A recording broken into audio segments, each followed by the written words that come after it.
Hey guys, it's Caitlin from Caitlin and Jazz Books, and today I'm going to be doing my very first book review, yes, on this wonderful book, A Court of Mist and Fury by Sarah J Maas, which I finished last night, and this is probably one of the best books I have read in years. It's been said, it is out there. Yes, I'm going to keep this introduction short, because this video might get long, because I have 3 pages of notes. 3. I didn't intend that to happen. I was like, oh, it's just going to be like a page of notes. No, it's 3. But yeah, I will say that the first half of it might be a bit like random and not completely correct and stuff, because I did it after I was like more than 3/4 of the way through, and then I was like, oh, I might do a review on this, so I started writing it down then. Anyway, yes, this introduction has now got too long because this video is going to be long. Bear with me, please. Now this video is going to contain a lot of spoilers, because I'm going to be going through the plot and my thoughts on it all. So if you have not read the book, I highly suggest that you go pick up A Court of Thorns and Roses and then go read A Court of Mist and Fury.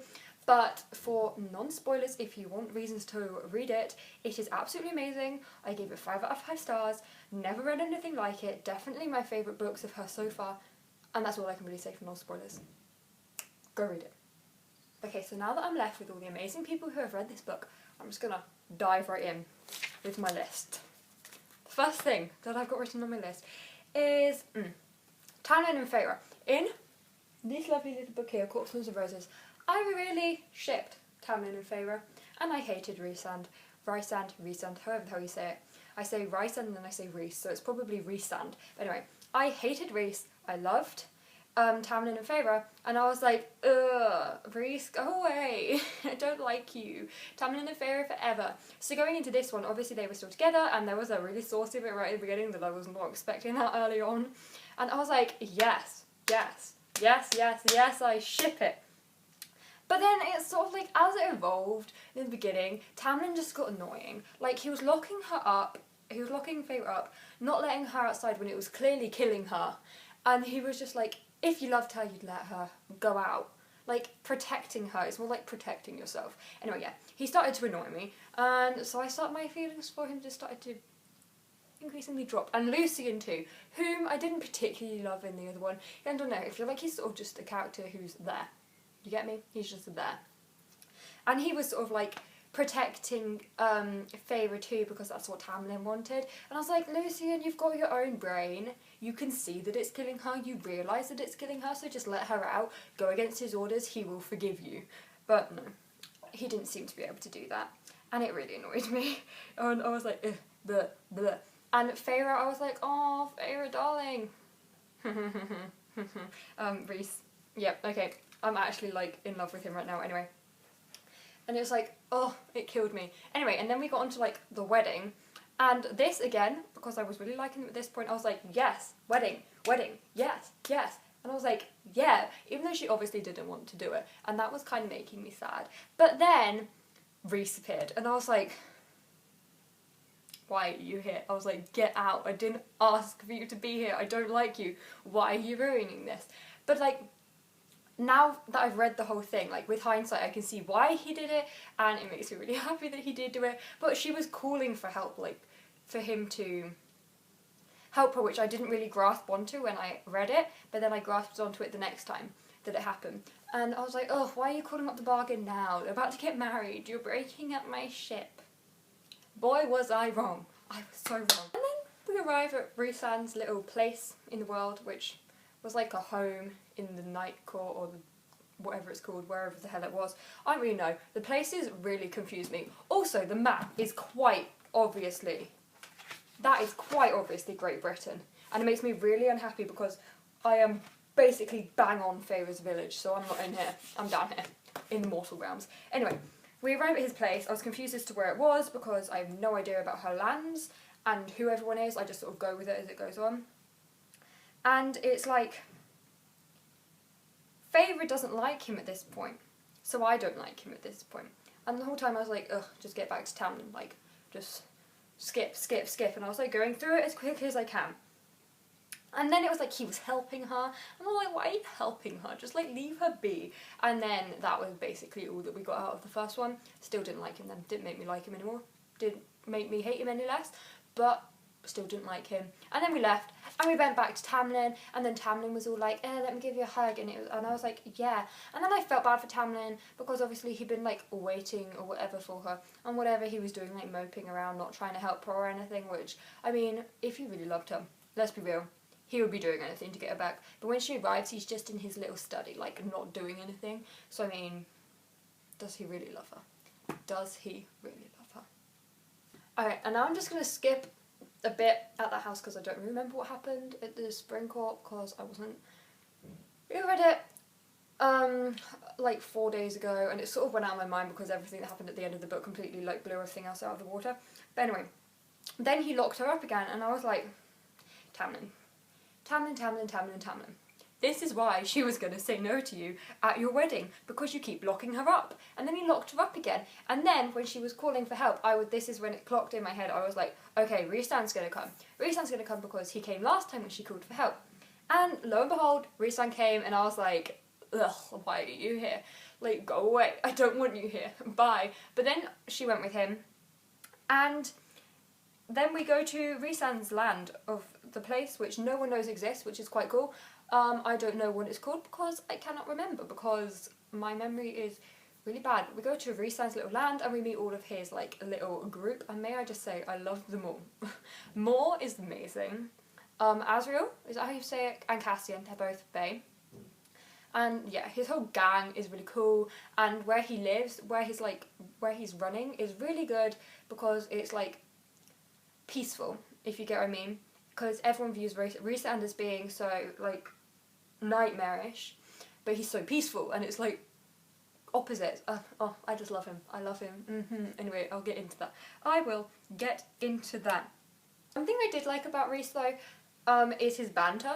His banter is amazing. He's so flirty and so like just there with like, he really reminds me of like a toned up in the like flirtiness, but toned down in the sarcasm Jace Wayland. Do you get what I mean? You get what I mean. Anyway, Feyre is now learning how to control everything, like she should have been doing with Tamlin. But Tamlin didn't want her to do that. So now Rhys is teaching her to do it. And it is amazing to see her so powerful and see what she's become from the first one. It was just so like uplifting, and I was like, yes, Feyre, you go, girl, yes. And obviously, at this point, I was starting to like Rhys, and I was like, okay, maybe I do like him. I was sort of starting to forget about Tamlin ever so slowly, and this is when I forget a big chunk of what happened, so we're just going to skip ahead a bit. Yeah. Then they go to the summer court to find a book, and this book, I think I missed out what this book was for. I never had any idea what this book was for, and I was like, why are we here? Why are we looking for a book? What's so important about this book? And I still don't know what this book is for. So if anyone knows what the book is for, feel free to tell me down below, because my mind is like not with it. And what was his name? Tarkin, or whatever the guy's name is, the High Lord who runs the summer court. I kept thinking it was Tamlin because their names look so similar, and I was like, Tamlin? No, it's the other one, whose name I can't remember because my memory's bad. But I was like, and like I liked the summer court because it was like, I don't know, it was hard to explain, but you see like Feyre starting to get jealous of what Rhys does with other people, and that made me happy because by this point I was shipping them. By this point I was like, you know what, screw Tamlin, screw you, Rhys is here now, I'm all for it. And yeah, he's climbing up my ranks to like here, and Tamlin's now on the floor. It was the other way around, but now it's switched. The tables have turned. Then we have a whole bit in the Mortal Realms. I just don't really like the Mortal Realms, so I'm just going to leave that out. This is my brains. Anyway, then we get to the Court of Night Times, or whatever it's called, which is one of the best things I've ever read. I wrote on here, being Rhys's whore was the best thing ever, because I was loving it. It was fulfilling everything I needed with their relationship at the time, because they didn't like it, but they really did like it because they want to be together. Just admit it, Feyre, just admit it. Anyway, this is when, obviously, Rhys is having to, like, pretend to be what everyone else sees him as, which is doing whatever and whoever, whenever he wants to do it. And I was loving it. I was living for it. Give me an 800-page book on that. I will be content. Content. Please, Sarah J Maas. Please, I will be content for the rest of my life and I will never ask anything from you again. Probably a lie, but I don't care. The next thing I wrote down was, I just want them to be together. Screw Tamlin. So I mean, there we go. Then, I can't remember what happens in between that because as I said, my memory is bad and if I don't make notes on it, I don't know what happened. But then they got to the hotel, wherever they were staying, and they only had the one bed.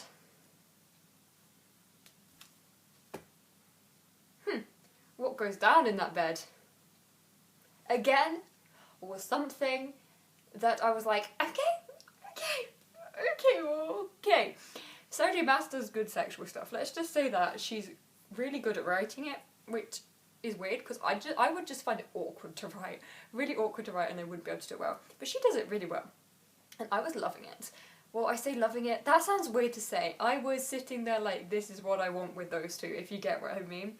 And then they leave the hotel and they pretend that nothing ever happened. And I was like, just trying to like force them together. I was like, you go, just be together.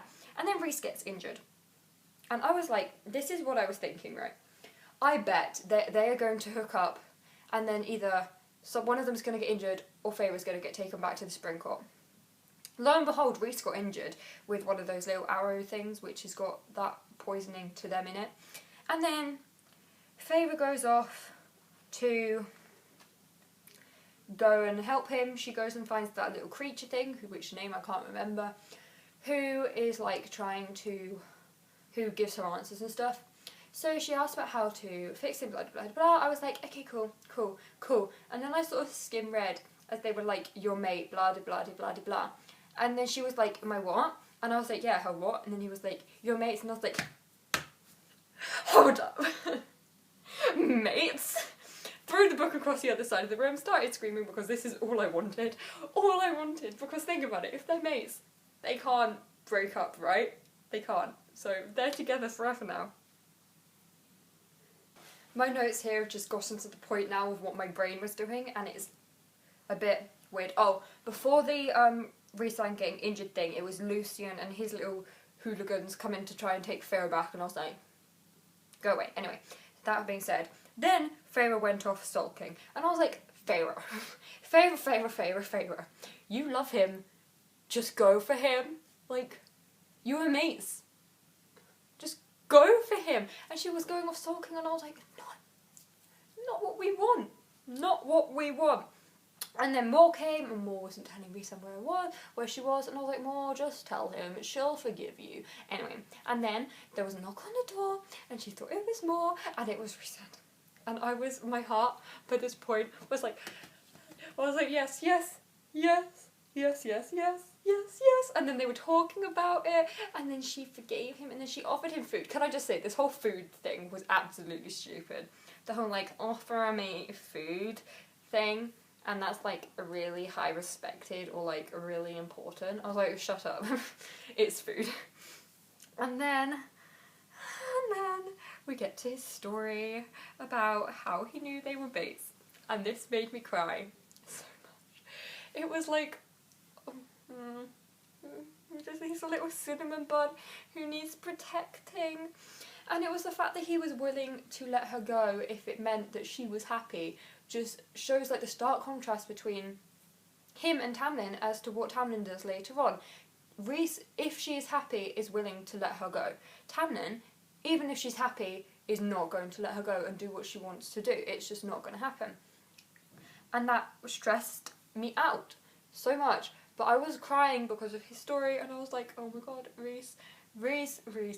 And, oh. And then, I mean, we know what happens after that happened after their mate bond clicked, and we all know what went down for a good chapter, a good 20 pages. It was just that. I'm not going to talk about that because I don't know how to talk about that, so we'll just move. And then they're all arriving in whatever the hell court they're in to find the cauldron. And the cauldron is messed up, and again the books come into play, and I was like, oh, what are these books for? And then, lo and behold, that dead dude who's no longer dead comes back, and then everything kicks off. There's like a massive fight thing going on, and then the king is there, and then Tamlin's there with Lucien, and Tamlin's been working against Feyre to try and find her, and I was like, this is what I mean when Rhys would never do that. he would let her go if it meant she was happy, and Tamlin, it just doesn't get that. Anyway, my notes here get really, really scattered, so I'll just read down and just like do what order they're in. So the next thing I have is Elaine and Nesta being Fae. That is not okay in my books, because neither one of them like the Fae, so this is so against their will, and I know I don't like Nesta, but she will hate herself, if you get what I mean. And it just wasn't right, and now their whole family is Fae. Their father hates Fae, so they're all screwed, basically. And then the next thing I have is Elaine and Lucien being mates. This I was not okay with either, just because how she said it, he looked at her and was like, "You're my mate." I was like, no. No. So I'm like iffy about that, but I mean it could be cute. And then something happened, which had me bawling, and for like reasons that I didn't need to, because it then got sorted out. But yeah, when Feyre was saying like to Tamlin, "Fine, I'll come back with you if you stop hurting them," I was like, no. And she was like, "Rhysand's been controlling my mind. I'm free of him now. Save me." And then she was like, "Cut the bond." And I was like, "The mating bond? No, don't cut the mating bond." And then there was this whole thing like run up to the bond being cut, and I was like, no, not the mating bond, please, no. And then it was like the bond cut. I screamed. I was like, no, what just happened? No, I thought that the mating bond had been cut, and I was like, no, I need them together. And then the next thing I wrote was, I wrote the bond with like massive caps underlined, and then it said, "Oh good, it's not the mating bond," because obviously it was the bond, which meant that they could like, in the mines, I think it was that one. But obviously they didn't realise that it was that one, and they thought they'd cut the mating bond, but they hadn't, so they're still mates, and it's all good. And I was like, yes! And then I wrote, "Oh my god, High Lady," because then you find out in Rhys's point of view that he had like accepted Feyre as his High Lady, and I was like, by this point my heart couldn't take it. And then we went back into Feyre's point of view and we got Tamlin. And I wrote, "God damn it, Tamlin. God damn it." Why? And then I just wrote, "Oh my god," because if I do believe, I'm going to the last line here, and so Tamlin unwittingly led the High Lady of the Night Court into the heart of his territory. And I was like, so basically, how is this left off? Elaine and Lucien are mates. Rhys is devastated. All of his friends are devastated. Feyre is in the hands of the enemy and is spying on him. I can't take it. I can't take it. So yeah, that's all I have my thoughts on this. I know this was really bad. It's my first review. I don't really know how to do reviews, which is why I hadn't done any reviews in a year, but I know it's fine. And I cannot wait for the next book. I gave this one 5 out of 5 stars. Obviously, I could have given it 6. I would have given it 6 if I could have done, but I cannot wait for the next one. And what to say? Oh yeah, it just shows like how good Sarah J Maas's writing is to make me absolutely love Tamlin, to absolutely despise him, and to absolutely despise Rhys, to absolutely love him. It's amazing. I just, my heart. This book is very high up in my heart right now. Anyway, thank you guys so much for watching. Leave a like, comment and subscribe if you want to. Leave a comment down below if you got it this far, for one thing, and what your thoughts were for this book. Thank you so much for watching. Bye guys!